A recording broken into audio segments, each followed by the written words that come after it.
Walla is a very special place. I am born and raised here. My family had a business here for over 50 years.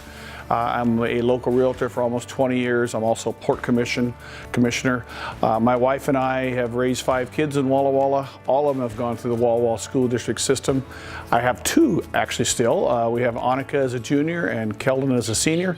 And you probably noticed my attire today. This is football attire, and this is football day at Friday, and we're going to have a great time. I think it was important that there was a realtor. In fact, I think we had 2 realtors on the task force.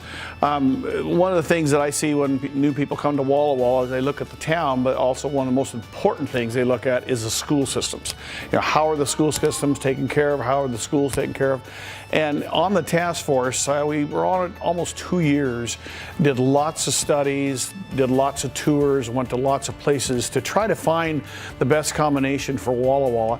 I think we got it. I think we did a really good job. We put a good package together. It's not tearing anything down. It's actually rebuilding what we have now. The Wahai, Pioneer, Lincoln, I think those are 3 critical areas that need to be taken care of. If you have any questions about the bond that's coming up, be sure to go ahead and get a hold of the Walla Walla School District. Anyone there will be more than happy to help you. I have no problem if you calling me directly, 520-1120. I'd be glad to give you my thoughts and conclusions that we came up with. Any way I can help, I'd be more than happy to do so.